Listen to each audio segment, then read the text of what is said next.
Hi, Jean Schnupp here. Welcome to another of the new Savvy Sightseer video vacation series. Today we are off to the Republic of Ireland. I've been lucky to have family in Ireland and so the opportunity to visit several times. There's no tour guide better than family members who want to show off their country. But no matter how often I've been back, I've never forgotten the first time I flew in. What struck me most then was the unending shades of green. There is no Crayola box that could hold them all, and it's no wonder it's called the Emerald Isle. Johnny Cash wrote the popular song 40 Shades of Green. The idea came to him as he looked down while flying over Ireland. Ireland is a magical island, just about 175 miles wide and 300 miles long, roughly the size of Indiana. It is packed with beauty, isolated moors, bustling cities, coastal towns, and thousands of years of history, and just as many myths, legends, and stories. As someone who is mostly Irish, I don't want to hear any snickering about our legends and superstitions. From Dublin to Bunratty, the Republic of Ireland's sights are as varied as its many shades of green. We're going to start today with an incredible sight that even frequent visitors to Ireland are not familiar with. Then we'll swing through Dublin before branching out for the Midlands and a stop off at my absolute favorite tiny town. Then we'll finish with the amazing views along the Atlantic seaboard. So, with the wind at your back and the sun shining warm upon your face, let's tour the Emerald Isle. In the Boyne Valley near Ireland's capital city, Dublin, you find Newgrange. It dates back over 5,000 years to about 3200 BC, which means it's older than Stonehenge and the Great Pyramids of Giza, and yet so few people I've met know anything about it.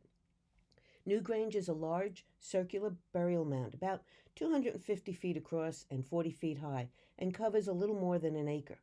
Newgrange was discovered, excavated, and restored between 1962 and 1975.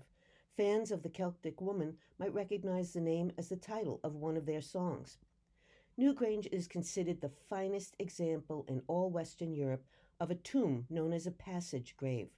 That's a burial chamber reached by a long, straight passage lined with stones. It is ringed by 97 large curbstones, the most famous of which marks the entrance under the roof box. It is about 10 feet long and 4 feet high. What makes it so distinctive is the unusual triple spiral etchings, and that qualifies it as Europe's largest and most important concentration of prehistoric megalithic art. No one is quite sure what is behind these spirals. Some speculate it represents an ancient Celtic symbol. The Irish are big on the power of three, and the three-circle Celtic spiral knot is one of the very oldest Celtic designs. They could symbolize the forces of nature, like water, fire, and earth, or possibly phases of life, birth, life, death, or past, present, future. Or perhaps they're purely decorative doodles drawn by an ancient someone who was just plain bored. No one knows for sure its significance, but what they do know is that at the dawn of the winter solstice, in late December, the main chamber is illuminated by a beam of sunlight that cuts directly through the entry into the chamber for about 17 minutes. The alignment is too precise to happen by chance, making this the oldest surviving, deliberately aligned structure in the world. What's perhaps the most spectacular feature is that the roof of the inner chamber hasn't leaked in 5,000 years, something that intrigued me since my house is already on its third roof. And stop and think about it. Who would have been around to build it? Farmers? Hunters? Gatherers? Somehow they were also experts in engineering, geology, art, and even astronomy. Some contend aliens paid a visit and built it. In March 2015, a canoe was found by two fishermen on the nearby Boyne River. Archaeologists have dated it and say the boat was likely used to bring stone to construct the tomb. There are other burial chambers in the region, but not nearly as dramatic as at Newgrange. A little north of Newgrange, at the Hill of Tara, there are burial chambers that date back to about 2000 BC. The Hill of Tara played an important role in Celtic history. For centuries, it was the meeting place or seat of the High Kings of Ireland. This pillar of rock, called the Stone of Destiny, was key when new Irish kings were crowned. Legend has it that the king wannabes proved their worthiness through a series of challenges, and when the rightful candidate touched it, The stone was said to signal the winner by emitting a scream heard throughout the island. A common sight all around the country is the Celtic cross, a traditional symbol of Ireland. It's a cross chiseled from stone with a circle around the intersecting branches. It's ubiquitous but shrouded in mystery. Are these thousands years old pagan symbols? Or were they introduced in Ireland by St. Patrick in the 5th century? In pagan times, the 4 points could have symbolized compass points north, south, east, or west. Or maybe the elements of nature earth, wind, fire, and water. Or perhaps the components of man mind, body, soul, and heart. Or Christians say they are symbols of the crucifixion. The circle could reflect the sun, the moon, undying love, eternity, or cycle of life in pagan times. Or in Christian times, it could have been representative of a halo. It could also be as simple as a stabilizer for the structure, or just simply pretty to look at.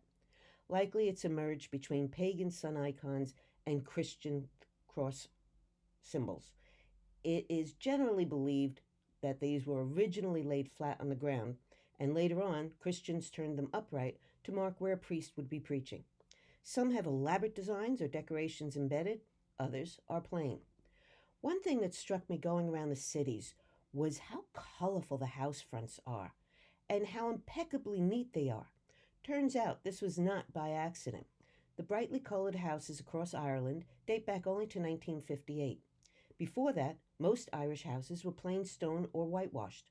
A tidy town contest encouraged Irish towns to compete to see who could have the most colorful and tidy.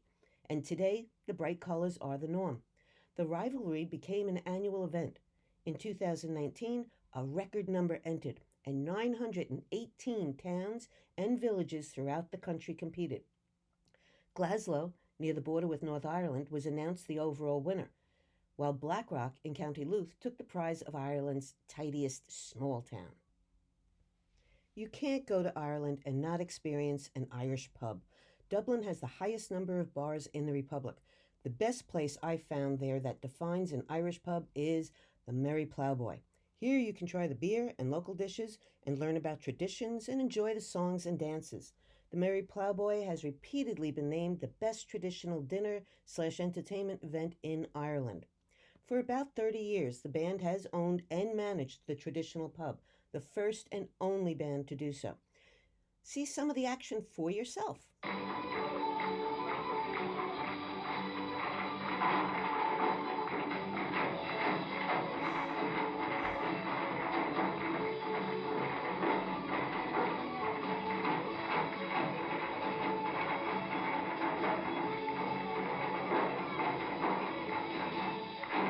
During British occupation, the Irish weren't permitted to practice their own cultural traditions, their dance, they weren't allowed to play their own music or speak even the Irish language. The Irish figured they could still get away with dancing as long as their upper body didn't appear to be moving. That led to step dancing. So if a member of the British authority glanced into a window of a bar or house and saw someone bopping about the place with stationary arms, it would seem as though the person was just walking and not dancing. Even bagpipes that could be played while standing were banned, so they developed one that could be used sitting down. Nearby Trinity College was created by royal charter in 1592 by Queen Elizabeth I, primarily as a Protestant college. Today, it's one of Ireland's most prestigious colleges, open to men and women of different religions, and it is recognized internationally as one of the top 1% of universities in the world. Many famous writers graduated from Trinity. Oscar Wilde, Jonathan Swift, James Joyce, Samuel Beckett, Lord Tennyson, A.A. Milne, and Abraham Stoker, author of Dracula. Bram Stoker said the real-life inspiration for Dracula's mannerisms were from a friend of his, the actor Sir Henry Irving, and he was inspired not by Vlad the Impaler, as some people contend, but rather by the early Irish legend of an evil chieftain who, after being betrayed by his subjects, rose from his grave every night to drink the blood of his subjects. Trinity houses a world-renowned library with over 4 million volumes. This is the Long Room, and it houses 200,000 of the library's oldest books in its oak bookcases. It is aptly named. It's about 210 feet long and 40 feet wide. I felt smarter just walking through it. The most famous tome here is the Book of Kells. This elaborately detailed, handwritten, and illustrated manuscript of the four Gospels of the New Testament reportedly dates back to the 9th century when it was painstakingly produced by Irish monks. The stunningly beautiful book is one of Ireland's most precious artifacts and is generally considered the finest surviving illuminated manuscript to have been produced in medieval Europe. And the good news is you don't have to go all the way to Dublin now to see it for yourself. It is now available digitally online, and there's a link to it on the Dublin section of my website. Dublin is Ireland's largest and most populous city. Today, over 1 million people, roughly a quarter of the country's population, is there. The city is a contradiction of old and new, modern and historic, bustling streets and quiet parks like this one. Once a rundown private park, St. Stephen's Green was converted in 1880 by beer baron Sir Arthur Guinness into what is now Ireland's best-known Victorian public park. After renovating, he had opened it to the city residents of Dublin. The park provided moments of calm in 1916 during the Rising, as twice a day fighting on both the Irish and British sides was stopped to allow the park warden to feed the ducks. He had refused to let a revolution endanger his rare breed of ducks and secured the ceasefire for an hour a day so he could feed his precious fowl. In the mid-1700s, and I absolutely love this committee's title, the Commissioners for Making Wide and Convenient Ways, Streets, and Passages in the City of Dublin was created, and the goal of making Dublin a prestigious and pretentious city was realized. They believed a uniform look would bring a certain grandeur to the civic spaces of the city. That demand for uniformity gave rise to Georgian squares, like the one around St. Stephen's Green. They had elegant houses that ringed around the common area. Typically, the architecture design was for attached 5-story houses with terraces. These were lived in by British aristocrats, and while they were almost exactly the same on the outside, inside the owners could do what they wanted, and some had magnificent ceiling plasterwork, ornate fireplaces, and staircases. Outside, the only way to set themselves apart was to be able to paint their front doors in lively colors or add ornate knockers, elegant fan lights, and wrought iron boot scrapers near the entrance.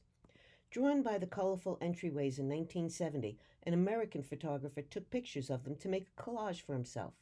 His friend, Joe Malone, liked it and wanted to hang it in his Irish tourism office window on St. Patrick's Day, where parade goers could pass.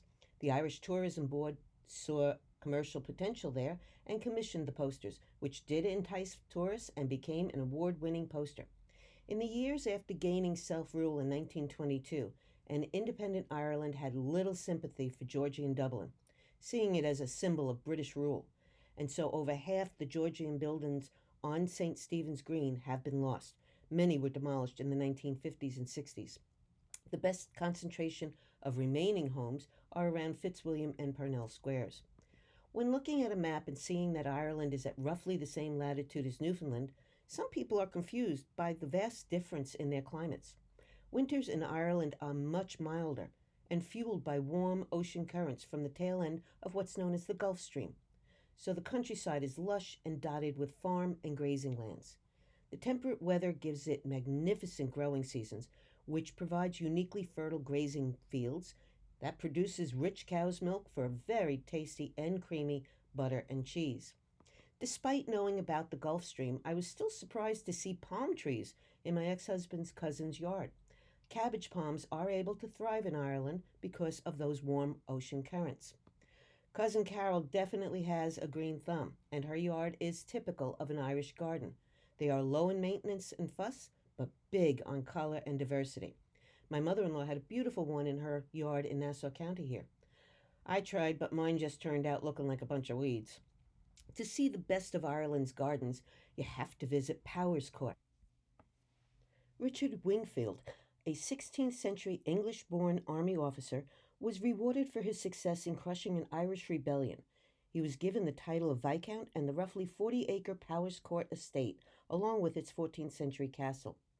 The title died with him, but the family was able to keep the land.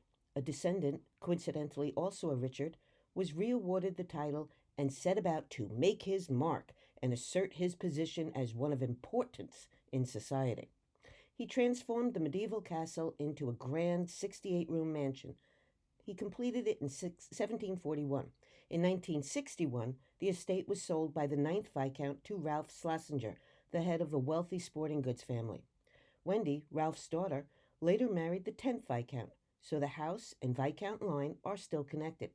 The manor was completely gutted by fire in 1974 and sat as a shell until 1996 when it was fully restored.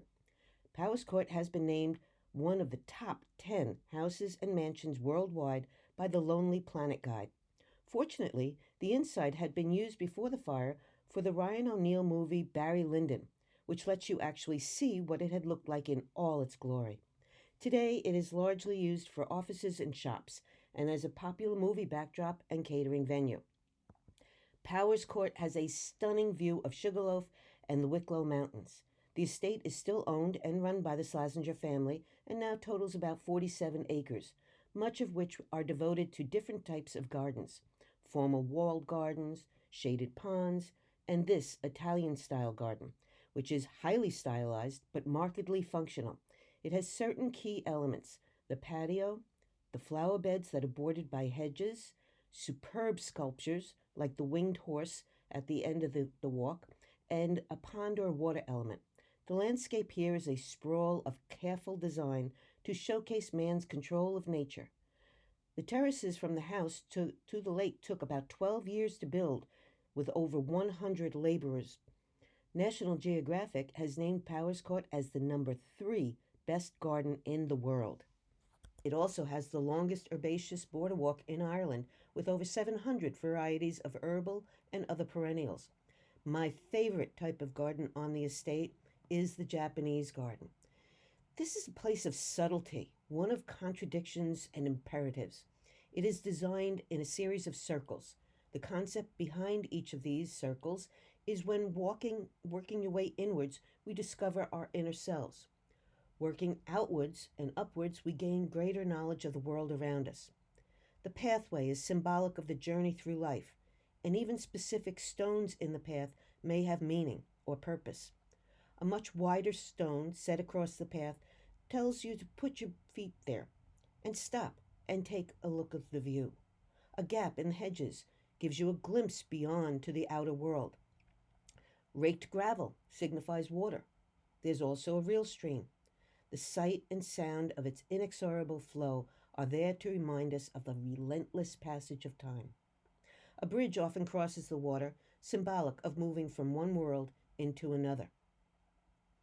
The Powis Court waterfall is Ireland's highest at almost 400 feet, and this was the main draw for Schlesinger. He wanted his own waterfall. I found this to be the perfect setting in which to enjoy a spot of Irish tea and scones. This is Jerpoint Park Farm in Kilkenny. While lamb stew is the national dish of Ireland, sheep also played an important part in the Irish economy and culture for their wool. The Irish knit sweater is a distinctive cream-colored, heavy sweater, originally developed on the Aran Islands on the west coast. Each part of the design told a story and was distinctive to the region. Fishermen's ropes stitches signified a fruitful day at sea. The diamond stitch was for the small fields of the islands and a wish for success and wealth. The zigzag stitch, or half diamond, represented the twisting cliff paths on the islands.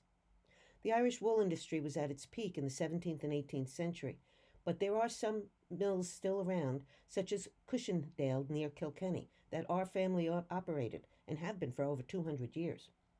In brilliant contrast to Ireland's greens is gorse, bright yellow shrubs that can be found in roughy grassy areas, along walls, and in many fields. Its flowers are edible, though their thorny stems present a challenge to gathering them. The flowers have a light coconut aroma and an almond taste. They are used to make tea and yellow wine, and the buds can even be pickled in vinegar, then used as capers in salads. And for even more contrast, there are these big, bleak-looking fields. These are peat bogs, fossilized earth harvested as an important source of fuel. They have also been excellent preservers of anything that happens to have been in them. Some mighty strange things have been found in these: a 1,000-year-old book of Psalms, an oak barrel weighing 77 pounds and full of well preserved 3,000-year-old butter. And then there's the body of a man who died somewhere between 362 and 175 BC. This little town was made popular through song. Bing Crosby's Christmas in Killarney. It's a picturesque town and a popular stopping off place for people visiting the Ring of Kerry. That's a 111-mile tourist route through southwest Ireland. But it has plenty of beauty in its own right. A short walk from the town center takes you to Killarney National Park. Ireland's oldest national park covers about 26,000 acres. Along the way, you'll pass the elegant St. Mary's Cathedral. Construction began in 1842, but was interrupted by the arrival of the Great Famine, during which time the partially built cathedral was used as a shelter for the sick and dying. It was finally finished in 1912. Also in Killarney National Park is Ross Castle, a 15th century tower and keep believed built by one of the O'Donoghue Ross chieftains. It is considered a typical example of the stronghold of an Irish chieftain during the Middle Ages. The castle sits on the edge of Lower Lake. Legend holds that Clan Chief O'Donoghue was somehow sucked into the lake along with his white steed. The two of them reportedly sometimes ride again on the first day of May and make a circuit before disappearing again into the lake. A herd of rare red deer has its home in the national park. Red deer are Ireland's largest land mammals and the only native deer species to Ireland. They are believed to have had a continuous presence in Ireland since the end of the last ice age. There are only about 700 of them left, and so now they are a protected species. Also in the park, you'll see a typical thatched cottage. This one is now a tea room.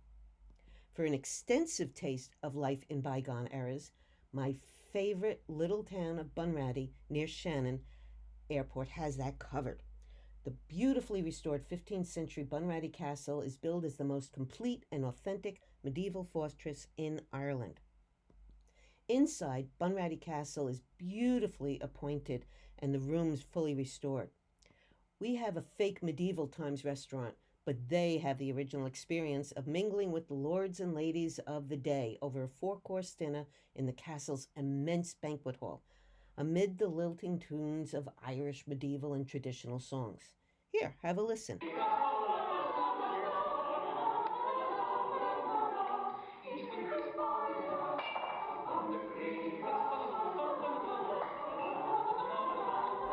Massive tapestries like you see on the wall here served multiple purposes, from just brightening up the decor to telling a story and keeping the place warm from drafts.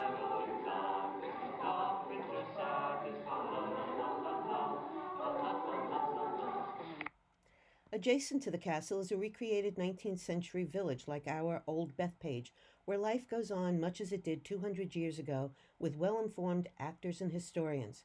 You find some homes were very different from today's, like this byre dwelling that was occupied by both humans and their cows. Milking cows needed to be kept indoors when it got too cool at night for them. So it may have been a bit smelly, but I guess it was quite a short work commute the next day. Bunratty means bottom or end of the Ratty River, which flows alongside the castle on its way to join the River Shannon, Ireland's longest river. This inn, next to the river, was also a toll collecting place, and innkeeper Nellie ran both operations. Legend has it that when she was asleep one night, she envisioned a recipe for a new whiskey and subsequently developed one of Ireland's best-loved secret brews, poteen, like Irish moonshine. She made it in a still in the woods. It was said to have healing powers, provided virility and energy. But it was eventually banned because its alcohol content was roughly double standard spirits, between 80 and 90%. A reduced alcohol content version is today made at the town's distillery. One of the most beautiful pieces of shoreline can be found on Ireland's western coast. Here, the cliffs of Moher, with a peak of about 702 feet, stretches like fingers from 5 miles along the Atlantic.